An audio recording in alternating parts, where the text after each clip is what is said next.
September the 1st, 1939. German troops thrust deep into Poland to win a swift and absolute victory. Barely 20 years earlier, their forefathers had also been on the march, but back into their homeland as a defeated army. In November 1918, after 4 years of World War I, Germany's Emperor, Kaiser Wilhelm II, had been forced to abdicate. His armies were being ground down by a remorseless offensive by British, French, and US troops. His people faced starvation. But already, a dangerous myth was taking root.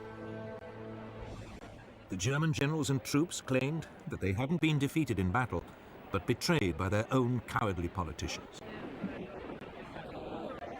Even so, at 11 in the morning on November the 11th, 1918, the 11th hour of the 11th day of the 11th month, World War I came to an end.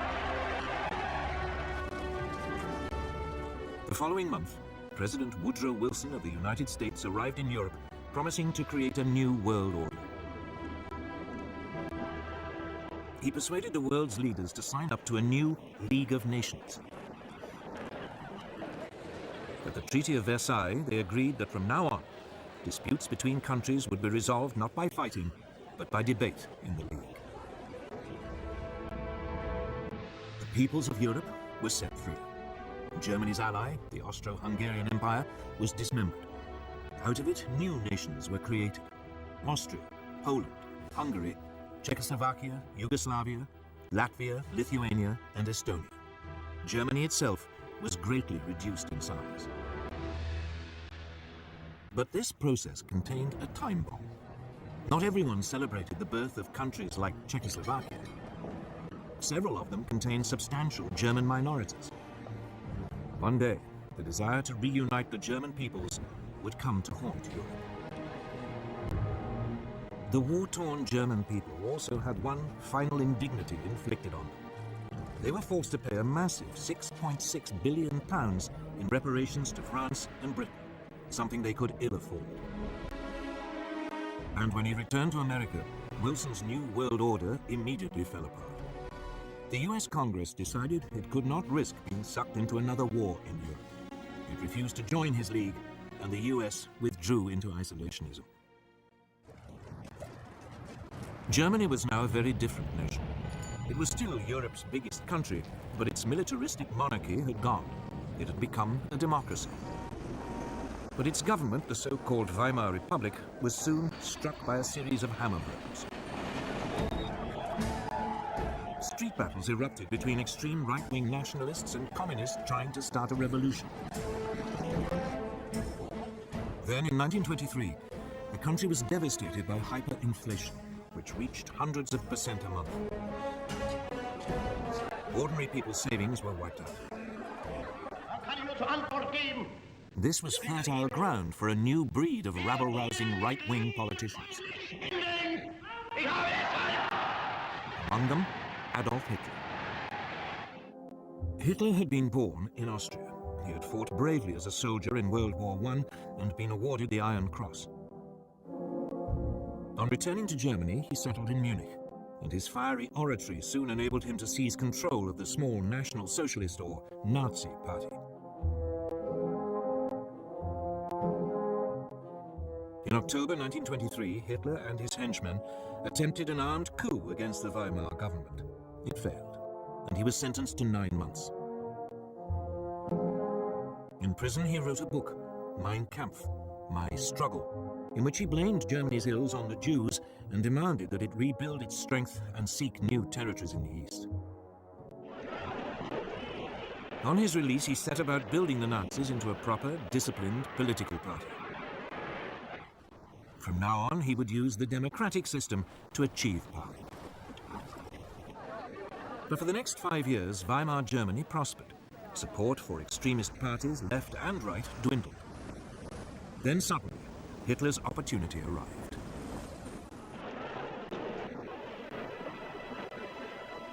In October 1929, the US stock market crashed. Billions of dollars were lost, and an economic depression swept across the world. Unemployment in Germany soared to over 6 million. Only extremist politicians seemed to offer a solution.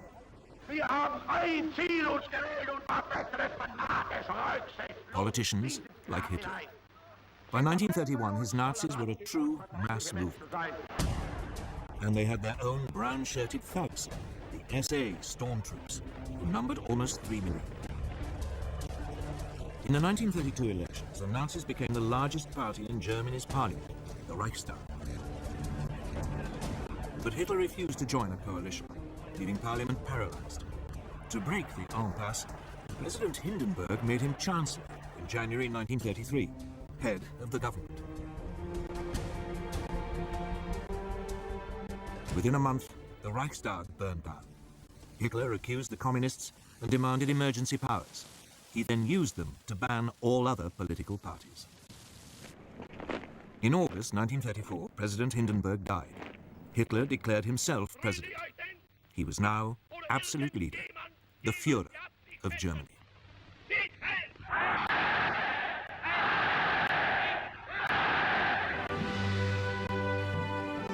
At first, there was little sign of what was to come.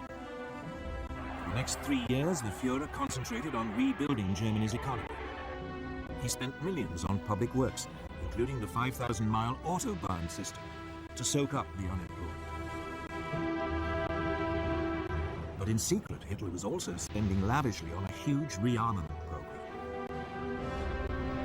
Under the Versailles Treaty, the German army had been limited to 100,000 men. The country was forbidden to have an air force, tanks, or submarines.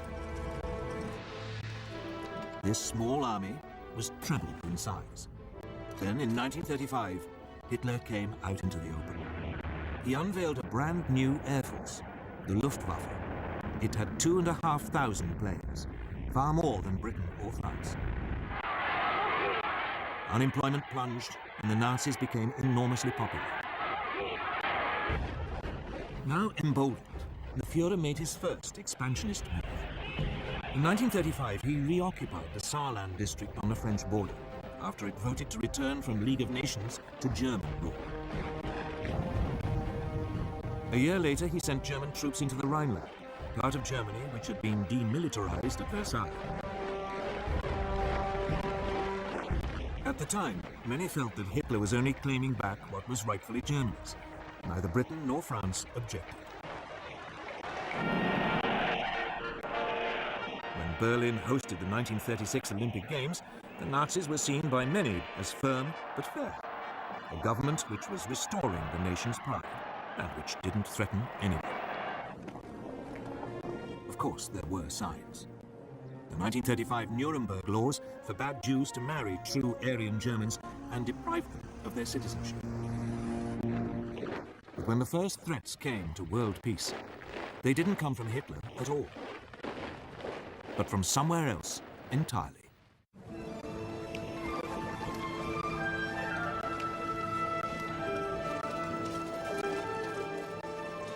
Japan, at the start of the 20th century, was already a military power. It had defeated Russia in a war in 1905, and it had fought alongside the Allies in World War I. After the war, Japan was an acknowledged world power, and it signed up to the League of Nations. But politically, it was a mess of contradictions. Nominally a democracy, the feudal tradition was still strong. Most Japanese revered their emperor as a living god and regarded him as their true leader. And the country faced major economic problems. Its population was exploding. And it had no natural resources to fuel its rapidly expanding industries. Its leaders needed solutions, and they saw them in Chinese Manchuria. Manchuria was a land of rich grain fields, with plenty of coal and minerals. It was a perfect target. Japanese troops were already stationed there. Other possible targets were the colonies ruled by the European powers: Burma, Malaya, and Hong Kong, controlled by Britain; Indochina, ruled by France; and the Dutch East Indies. But at this stage, Japan had to be cautious. They didn't want to rouse the other great power in the Pacific. the United States. For all its anti-imperialist slogans, the US actually ran an unofficial empire in the Pacific. The Philippines, Guam, and several islands were under its direct rule. It undoubtedly had the strength to take on Japan, but since the end of World War I, it had had other distractions.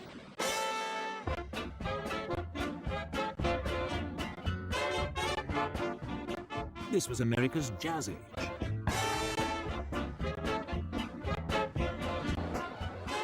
Throughout the 1920s, the nation concentrated on exploiting its vast resources. There was an economic boom that seemed without end. Fortunes were made both in industry and the stock markets. America seemed lost to the increasing pursuit of pleasure. With distractions like these, Japan's growing pains in the Pacific seemed very far away. America had slashed its army after World War I and agreed a naval reduction treaty with Britain, France, and Japan. This, in effect, handed naval superiority in the Pacific to the Japanese.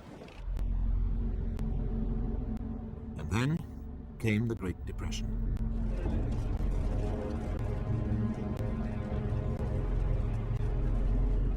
As the economic devastation spread, a quarter of the population lost their jobs. Tens of thousands were made homeless, living in shantytowns.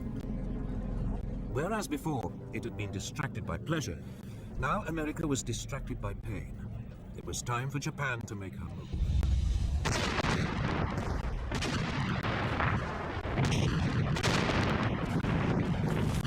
In 1931, without even informing their own elected government, the Japanese forces in Manchuria seized the capital Mukden and then overran the rest of the territory. A puppet state, Manchu Kuo, was proclaimed under a puppet ruler. Henry Puyi, the last emperor of China, who had been deposed in 1911, was dragged out of retirement. At its headquarters in Geneva, the League of Nations now faced its first great test. Japan was universally condemned. But her response was blunt. Japan, however, finds it impossible to accept the report adopted by the Assembly.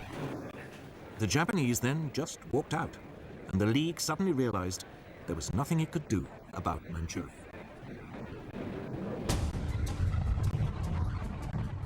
Japan was declared an international pariah, but it didn't care.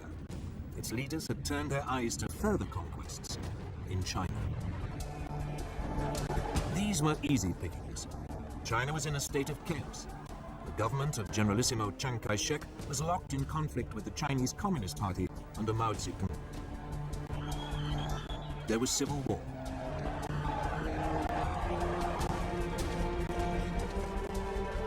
In 1936, as a precursor to invasion, the Japanese signed a pact with Hitler. The aim was to guard against any attack by Soviet Russia were it to move on China.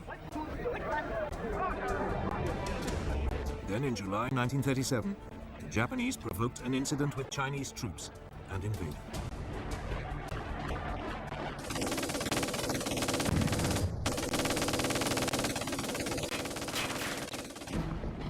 At first, the Chinese were taken by surprise.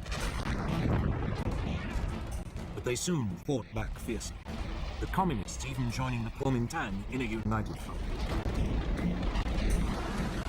The Japanese responded with amphibious armies.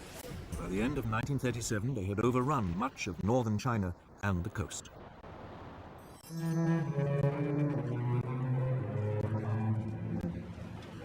The Japanese fought this war with exceptional brutality, bombing cities indiscriminately. Westerners living in the commercial center, the port of Shanghai, were now evacuated. The city was then besieged for 3 months.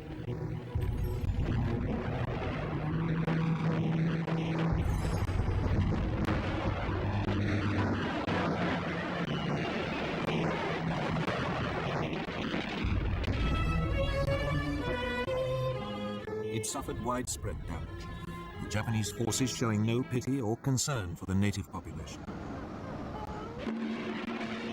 But it was after the capture of Nanking, then the Chinese capital, on December the 17th, 1937, that the Japanese forces really ran amok. Over 300,000 civilians are estimated to have been massacred during a 6-week orgy of rape and indiscriminate killing.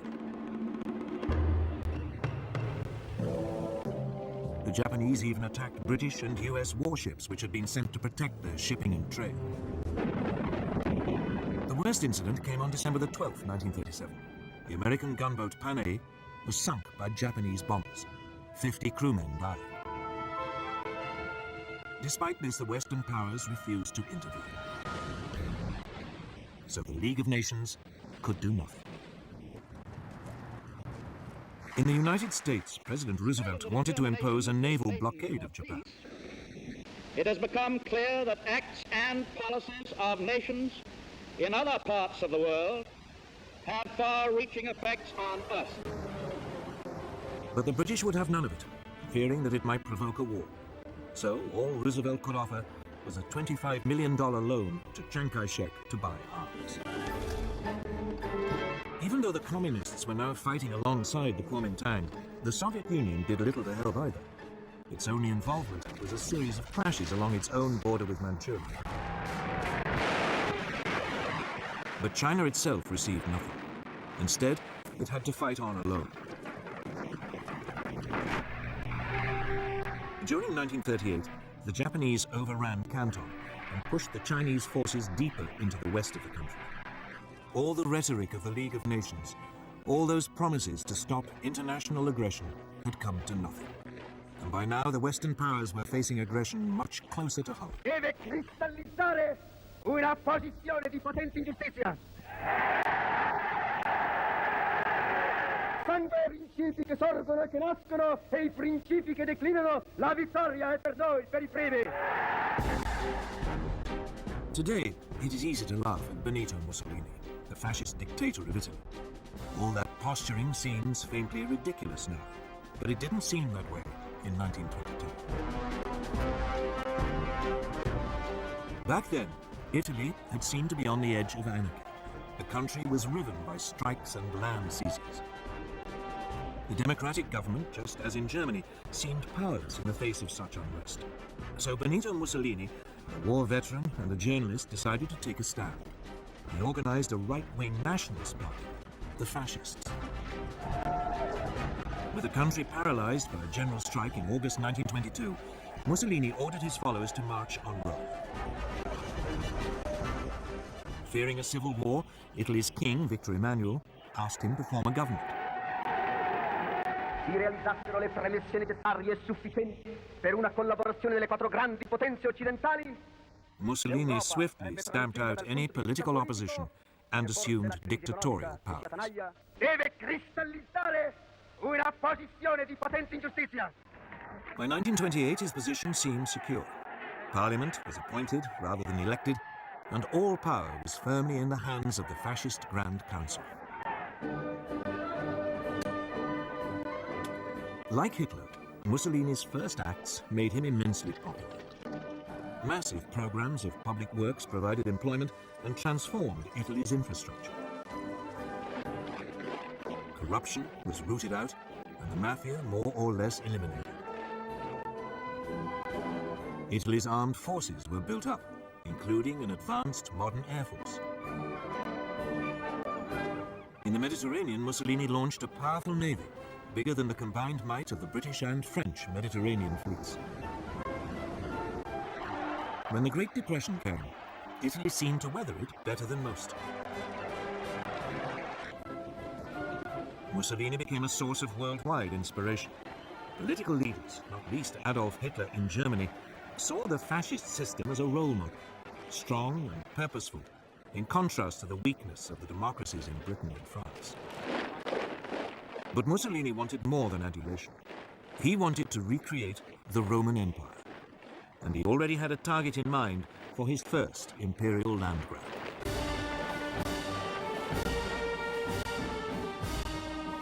His target was Abyssinia, today's Ethiopia. Italy already had colonies on its borders in Eritrea and Italian Somaliland. In December 1934, Italian forces provoked a clash with Abyssinian troops at an oasis in the Ardennes region, well inside Abyssinian territory.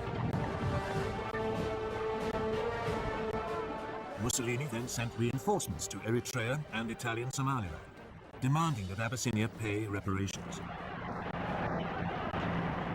The Emperor of Abyssinia, Haile Selassie, appealed in person to the League of Nations. He called on it to live up to its ideals. Here was a small nation under threat from another member of the League. This was the supreme test. But the League did nothing. Britain's Foreign Minister, Anthony Eden, at least tried to broker a peace deal, but Mussolini would have none of it. In early October 1935, the Italian army invaded from Eritrea and Italian Somaliland. The primitive Abyssinian forces stood little chance against a modern army equipped with artillery and tanks.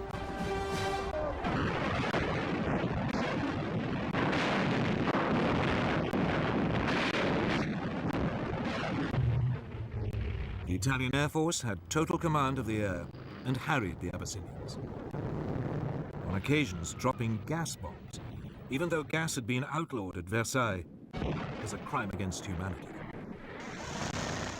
After 6 months, Abyssinia was completely overrun. The Emperor Haile Selassie fled into exile in Britain. From its headquarters in Switzerland, the League of Nations wrung its hands. It did impose economic sanctions, but they had little effect. Mussolini's aggression had revealed two things. The League of Nations, that great hope for peace, was impotent. And both Europe's supposed major powers, the democracies Britain and France, no longer had the stomach for a fight.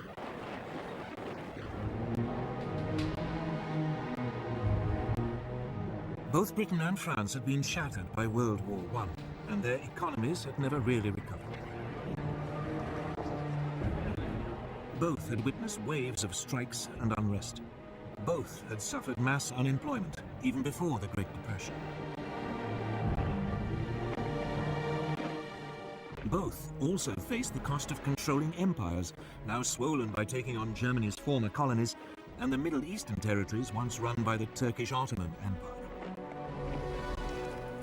And above all, both had been traumatized by the horrific casualties of World War I. A succession of British leaders, Lloyd George, Ramsay MacDonald, and above all Stanley Baldwin, all resolved to keep Britain out of future conflicts.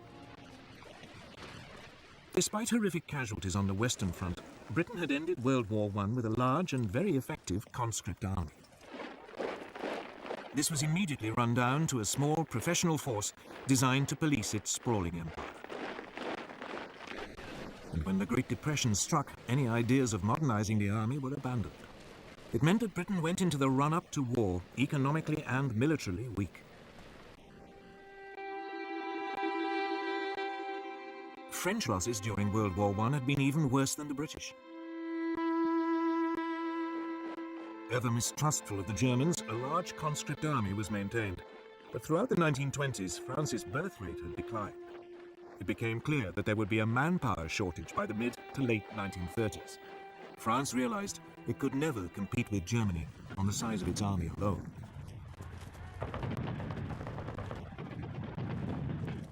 The solution was to adopt an entirely defensive mentality. The Maginot Line, a series of fortifications, was begun in 1930 along the frontier with Germany and ran as far as the Belgian border. There, it theoretically linked up with fortifications planned by the Belgians.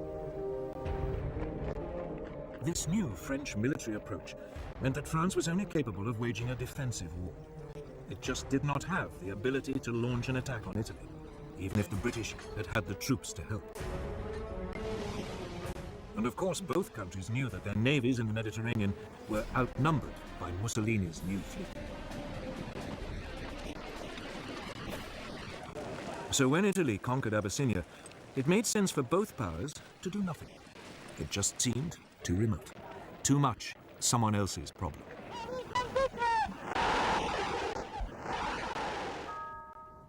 By now, they both had to deal with all the traumas of the Great Depression.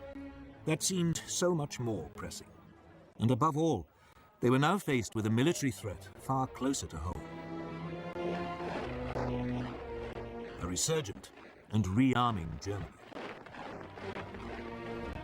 And Germany's power, and that of Italy too, was soon about to be demonstrated in supporting the rise of another dictator in Spain.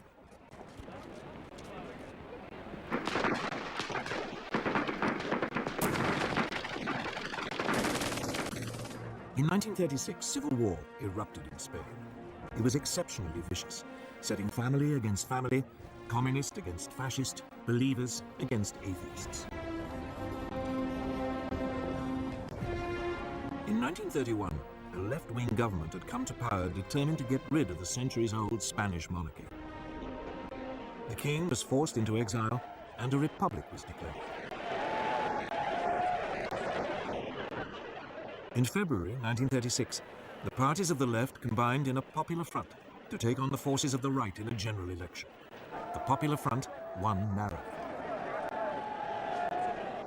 Even though its reform program was modest, a wave of strikes and land seizures led the right to fear that a communist takeover was inevitable.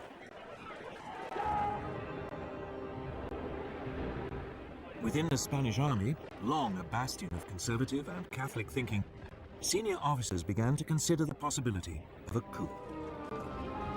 Among them was General Francisco Franco, the former chief of staff who had been effectively exiled to command Spain's forces in the Canary Islands. On July the 17th, 1936, the units of the army fighting guerrillas in Spain's colony in Morocco mutinied. The next day, Franco flew to join them, proclaiming a new nationalist movement which would save Spain from communism. Mainland garrisons now joined this revolt. The Popular Front responded by calling for volunteers to defend the Republic. Battle lines had been drawn. At first, Franco faced problems. He and his army were in North Africa, and he had to get across the Straits of Gibraltar back to Spain. So he turned to the one person he thought might help: Adolf Hitler. Within a month, transport aircraft from Hitler's new Luftwaffe had begun an airlift, taking Franco's battle-hardened veterans over to southern Spain.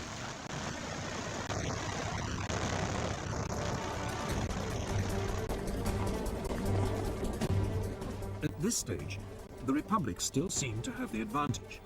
The pro-Franco military uprisings in Madrid and Barcelona were quickly crushed, leaving it in control of most of the east of the country. Franco's nationalists were confined largely to the northwest and part of the south. But the nationalist situation was transformed when Hitler and Mussolini started to pour in troops and weapons. The German dictator seized the opportunity to test his new equipment and expanding armed forces. The first panzer tanks were sent, along with some 12,000 troops. And the Luftwaffe deployed its Condor Legion with its ultra-modern new bombers and fighters.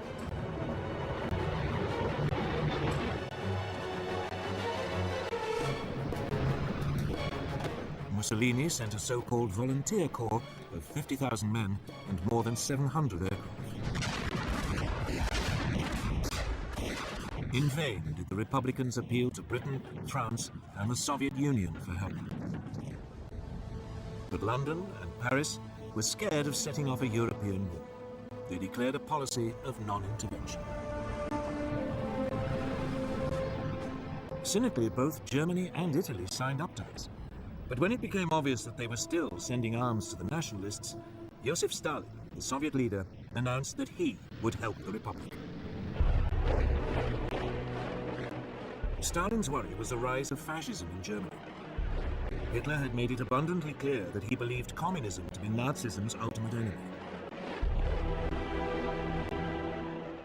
Stalin saw the Spanish conflict as a way of keeping Germany and Italy occupied while building up the Soviet Union's military strength. About 700 military advisors were sent, along with tanks and fighter aircraft. It was something, but no match for the support Franco had received. In In fact, the largest source of outside help for the Republic didn't come from a country at all, but from volunteers, the International Brigades. About 30,000 left-wing Americans, British, French and Germans signed up to fight in Spain. With their new fascist support, the nationalists were able to open two fronts, one advancing towards Barcelona from the north, the other led by Franco, pushing up towards Madrid from the south. By the end of 1936, Madrid was enveloped on three sides and virtually under siege.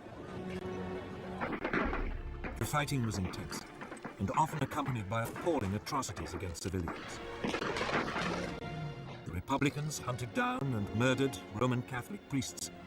The nationalists slaughtered anyone accused of being communist.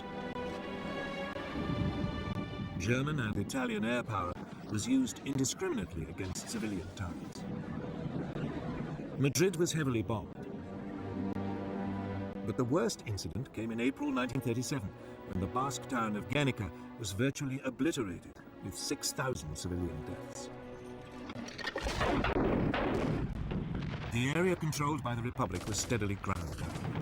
Its forces fought with great gallantry, but undertrained and under-equipped amateurs were no match for the professional soldiers led by Franco, or for the combined modern weaponry of Italy and Germany.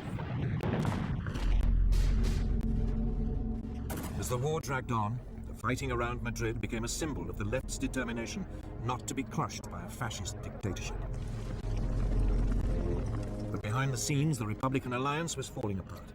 The communists and socialists wanted to concentrate on winning a military victory. But the more idealistic anarchists and syndicalists saw the war as an opportunity for a mass revolution by the workers. These disagreements burst out into the open in May 1937. Fighting broke out in Barcelona between the anarchists and communists. It was a fatal weakening of the Republican cause. By the end of 1938, the nationalists had penned their enemy into a small enclave around Barcelona, and another stretching eastward from Madrid to the coast.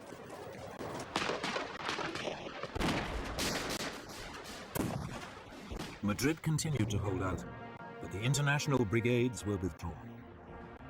More and more nations began to recognize Franco's government as his forces closed in for the final assault on Madrid.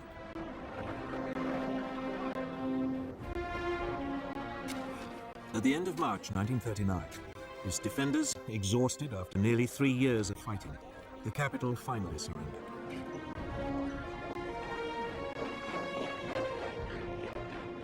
A month later, Franco formally declared hostilities at an end. The scars of Spain's civil war took years to heal, and in some ways, they never have. And internationally, Franco's victory over the Republic proved a disaster. Hitler and Mussolini were confirmed in their belief that the democracies of Britain and France were impotent to resist any real pressure. While Stalin despaired of their willingness to confront fascism. Hitler in particular saw his way open to begin the aggressive policies outlined in Mein Kampf. Even before the Spanish Civil War ended, his armies were on the march.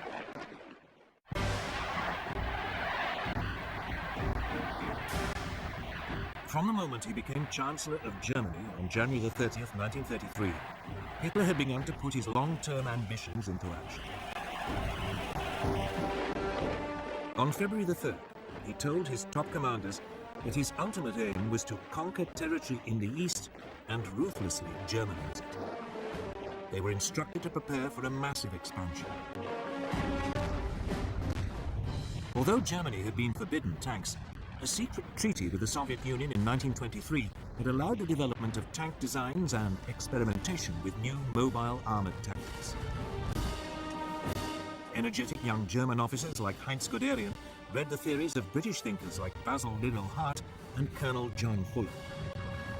They even watched exercises being carried out by the British during the 1920s on Salisbury Plain.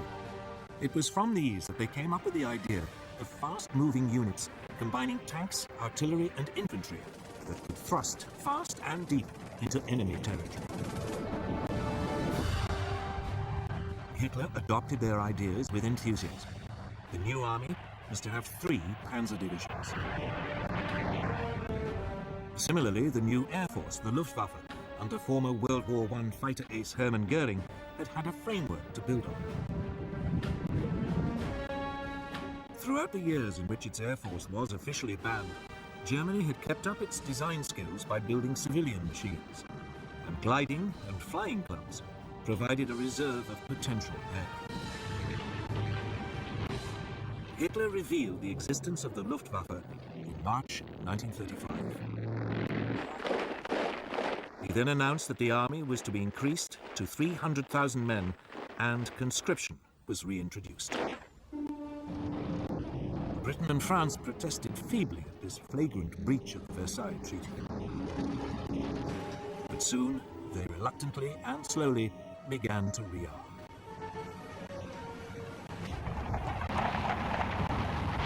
Until this point, Hitler had been modest in his goals. He had only taken back what was his, the Rhineland and Saarland. But now he had a grander target in mind, his homeland, Austria. In 1934, Austrian Nazis had attempted to seize power and unify the country with Germany. The Austrians, after all, spoke German, even if they had never been part of a German state. In February 1938, another Nazi plot was discovered. Austrian Chancellor Kurt von Schuschnigg protested to Hitler. Hitler responded by demanding that Austria stop mistreating the Austrian Nazis and unite with Germany.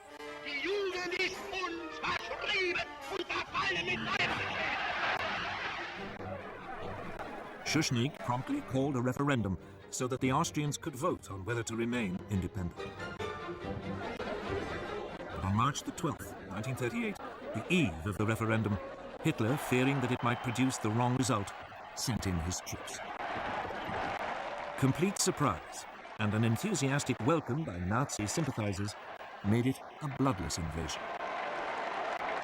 Within hours, Hitler announced Austria's incorporation into the Third Reich. A sovereign nation had, for the first time, been subsumed into a greater Germany. Once again, the Western democracies failed to react. In the summer of 1938, he turned on his next prey, Czechoslovakia. A substantial German minority lived in the northwest of the country, an area known as the Sudetenland. These Sudeten Germans had been part of the old Austrian Empire, but had been cut off when Czechoslovakia was created in 1919. This was the time bomb that had started ticking at the signing of the Treaty of Versailles. Hitler encouraged Sudeten German demands for autonomy and then threatened the Czech government with force if it refused to agree. Undaunted, the Czech government ordered general mobilization and prepared to resist. The Czechoslovak army was large and well equipped, with formidable fortifications on its frontier with Germany. Hitler backed off. But then at the beginning of September, concerned that war might be imminent, the British Prime Minister Neville Chamberlain decided to act as a peacemaker. He flew to meet Hitler twice. The Nazi dictator assured him that if he could have the Sudetenland, he would make no further territorial demands in Europe.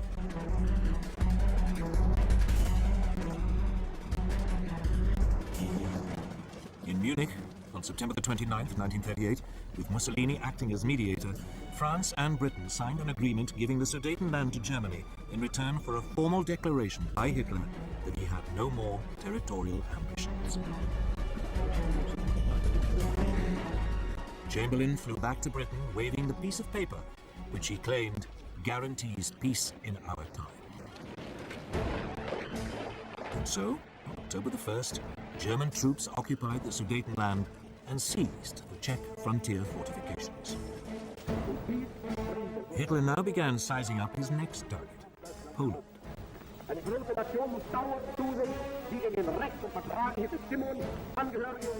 Again, the nominal cause was a German minority marooned as a result of the Versailles Treaty. Hitler demanded the return of the port of Danzig to German control, so that East Prussia could be linked up with the rest of Germany.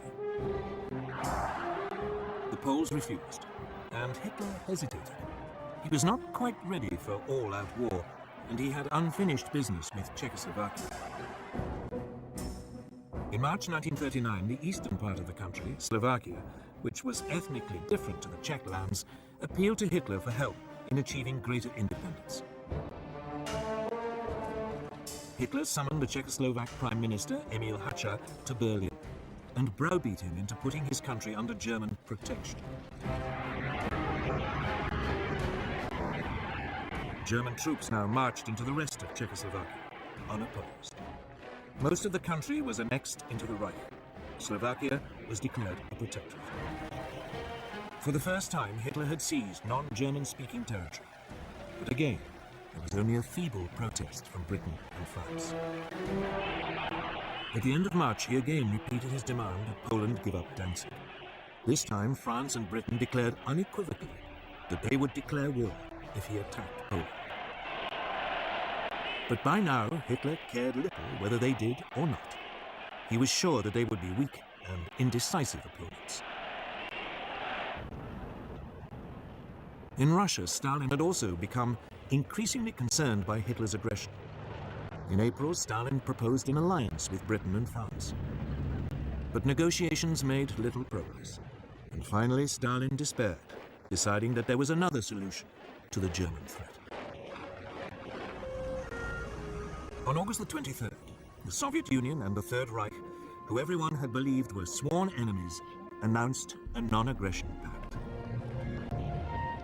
The agreement secretly specified that Poland would be split between the two countries, and Stalin would have a free hand to take over Estonia, Latvia, and Lithuania. Now free from any Russian threat, Hitler ordered his armed forces to prepare for an immediate invasion. On the evening of August the 31st, the German Wehrmacht prepared for the assault. Its Führer had made the decision which would plunge the world into war.